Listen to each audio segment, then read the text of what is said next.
Hello everyone, my name is Pakashup, and this is IS Defense, the newest game from Destructive Creations. You might know them as the maker of Hatred. Recently I received an email as part of the press release for the game itself. They actually released this on the 19th, but they did provide me with a build of the game to review. You're going to be seeing some footage from that in just a few moments. For the most part, the game is a turret simulator, really. I mean, it's not so much a rail shooter, which is what they described it as in the email. It's a pretty much fixed 360-degree turret, and your task is to kill as many people as you possibly can prior to dying. Each wave is randomly generated. It's not really waves, just they keep coming at random intervals. You have infantry, you have a couple different vehicles, and what I've seen so far, pretty much the press build only has suicide bombers, gunners, and looks like rocket launcher guys as well as two kinds of trucks, a pickup truck and APC. Basically, that's what you get over and over again for each wave. You have your machine gun and your rockets. Rockets are good, obviously, for taking out large groups of people, as well as the vehicles. And your machine gun itself is what you use generically. You don't get a second machine gun, as far as I've seen. You don't get anything really different. This is kind of the core of the game, and that's really all there is to it. Now, again, this is a press build. That does not mean that that's all there is in the game, but from the email I saw, it doesn't appear that there's anything else really going to be added at this point in time. I mean, the game is pretty much the game. There's going to have more stages and more levels. Again, they sell us on, there's a bit of blood and guts in it, and the storyline itself is, again, somewhat controversial. It's set in 2020 when ISIS has expanded out of control, and they're actually invading places now. They're not just terrorists, they're actually a mobilized force, and you're part of a NATO force that is trying to hold them back. Overall, the gameplay is relatively solid. I didn't really see too many frame drops. I did have some screen tearing, but I think it's more my system. I don't think that's going to be something you're going to experience yourself. I left it at the default settings. I did, and pretty much it's all set to ultra, and it runs fine. It runs at a clean 60 frames. It is capped at 60 frames unless you up it in the options. You can do a lot of options. I'll probably just flicker through some options. You can kind of see what they have there. Overall, the game is initially very fun. It's very visceral. The gunplay is very nice, and there is a leveling system as well. So when you first start, you are completely outmatched. You start at the first stage, which is a beach stage, and then you move on as soon as you're able to kill enough people to move to the next stage. So it's not something where you can just go ahead and start at any stage and do whatever. You have to actually earn your way through each stage. Again, it's not really a rail shooter. It's pretty much a turret section that's just extended into a full-length game. This was originally a side project for them, and so I kind of feel like that is kind of what this feels like. It doesn't feel like a fully fleshed out game. It feels like the bones of a game. It feels like it's got a bit of meat on those bones, but it really kind of lacks something. And again, maybe the forwards will have a bit more, but right now the leveling tree that you have is fairly limited. By the third stage, I had all the upgrades done after clearing that final stage. I don't know if there's going to be more upgrades later on. The press packet really doesn't show much of that. I don't know if there's going to be multiple tiers of the skills afterwards, or what they're going to do to kind of flesh out the game beyond these 3 levels, beyond this kind of, I hate to say the term, vertical slice of the game, but that's really what this is. This is kind of a vertical slice. The only thing I can really see is if they have multiple waves. So this was about 1 gig, and the final file size is about 4 gigs. So I'm thinking that probably they may just repeat the same process. Like, you may start with a de facto you may have 3 stages and then start with a de facto default turret and re-upgrade again. I'm thinking that could be the possibility. I don't really know. We're going to find out in the final build. Now, is the game worth buying? If you were a really hardcore fan of like turret sections or even rail shooters to some degree, and you really just want to have something to have fun with and kind of just relax and blow off some steam, it's a good game. It's a solid game for that. For a complete experience, it really does feel like it's lacking. I mean, since it doesn't have any movement or any kind of rail section or any kind of change or any kind of goal, it's just kill everything. Eventually, it gets kind of repetitive and kind of tiresome. It might be good in like short sessions, but in longer play times, eventually you're just kind of struggling just to finish the level, and it just feels like, much like Hatred, there's a lot right and there's a lot wrong. Like I said, the mechanics are solid. The gunplay feels solid. They have these slowdown moments when you do certain things, blow up certain vehicles or do certain kind of crazy things in the environment. The environment is almost completely destructible, as much as a gun can actually destroy things. I mean, you're not going to blow apart rocks, but if you go to like a building section, you can blow down parts of the building, and it doesn't have any effect on gameplay that I saw, though. Like, you can't topple a building or blow holes in the roof that prevents people from getting up there. You can't really use debris to kill people with or anything. It just seems to be something you can do.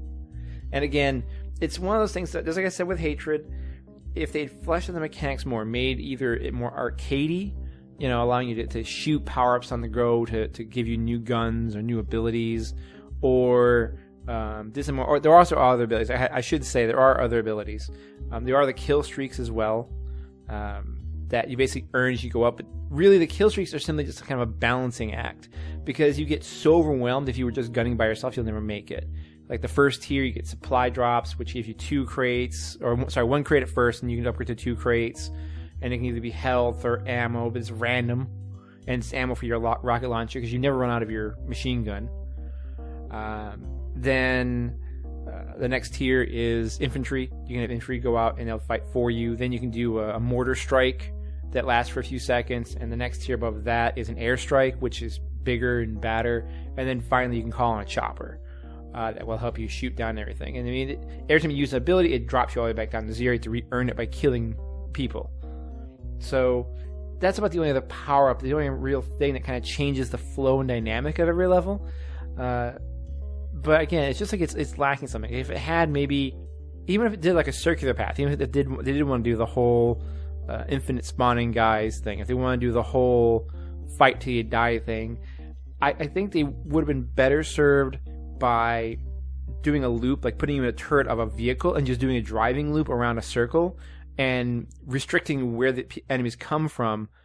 But if you overrun, you still have to flip around the gun and take out the enemies from behind. Like if you move from one area to the next and you didn't kill everyone in that first area, they could be chasing you down. So at least it gives you some kind of change of scenery. It gives you some reason to actually destroy terrain, because maybe now you can get lines of sight you didn't have before. You know, it gives more purpose to it. Or if again they did something more arcadey, where you shoot a power up and you get a bigger gun for a short period of time, or a certain limited amount of ammo, or you get a score multiplier, so that way you can get a higher score, because that's the other thing, it's a score challenge. If these kind of elements were added in, you would see probably a bit better game overall. Now, the value proposition is pretty good still, because I mean, you'll probably get about 10 to 20 hours just playing through the amount of missions that's likely to have. Because, again, since it's 4 times the size of the press demo, unless they're not adding a ton of stuff, and that most of that 4 gigs is wasted space, you're probably going to get 4 times the levels. So we're talking right now, you get 3 levels, you'll probably get 12 levels. And those 12 levels will last you probably about, because it took me about total maybe 6 hours to get through these 3, and I was terrible at it. So if you're at least halfway decent, you know, you'll probably get at least 20 hours out of this. It's very easy to get 20 hours out of this, and it's only selling for $6.99 in euros or $7.99 US dollars, or if you buy in the pre-sale period, it's $6.66 euros. I don't know what that's going to wind up being US, or if you can even do the pre-order US, but all those links will be in the description if you are interested in the game. My personal opinion, I would kind of wait to see what they're going to do with the DLC, unless you're really into this genre and you just need a fix now. It is very interesting. But again, just like Hatred, it's got all this promise, and it shows that Destructive Creations has real talent working at the studio.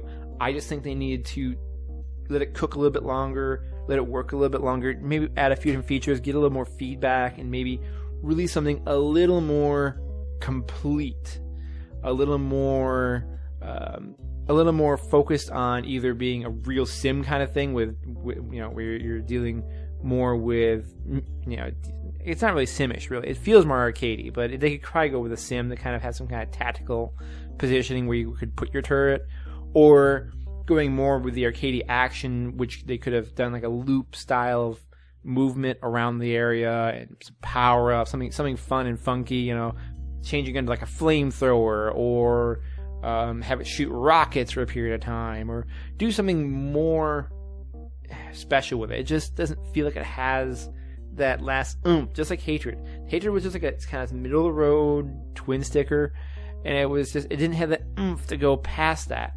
It had promise with the destructive environments and whatnot, but it was held back by some control issues. This time the controls aren't the problem, it's the actual moment-to-moment gameplay that becomes an issue. Now, if they just put these two games together somehow, like put your experience from Hatred and put your experience from this game together and make something that takes the best elements out of this, and again, really focus on the environment destruction, because again, I think that's probably the key for them to making a really spectacular game. I think it's going to be really the key for them to make that spectacular, showy game that I know that they have in them. You look at Rainbow Six Siege.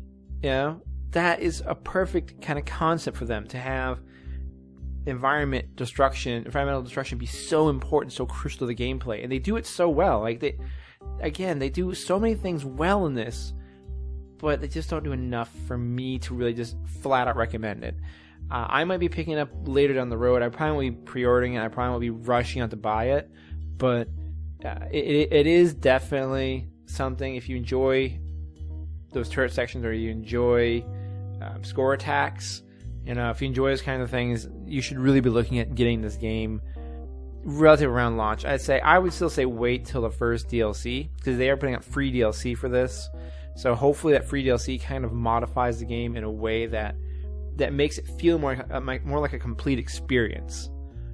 Just kind of flesh out, put a little more meat on the bones of the modes and whatnot, and then hopefully if that meat gets on the bones, this will be a much tastier dish.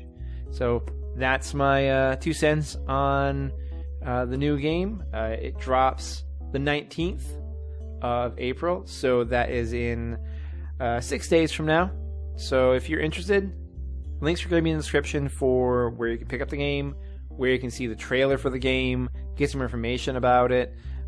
Pretty much everything you need to know will be in the description. I'll probably just put their bullet points directly in there from the email, so that you can actually read the presser portion of that, like the bullet point items out of there, in case I missed any. And thank you for watching, and thank you to Destructive Creations for providing me with the press copy. Like I said, you guys, I know you've got a monumental game in you. You just need to kind of put those pieces together and really just get one solid vision out of both games, and I think you'd have a game of the year easily. You've got the talent, you've got the ability. I just think that so far you haven't gotten a complete experience out there yet.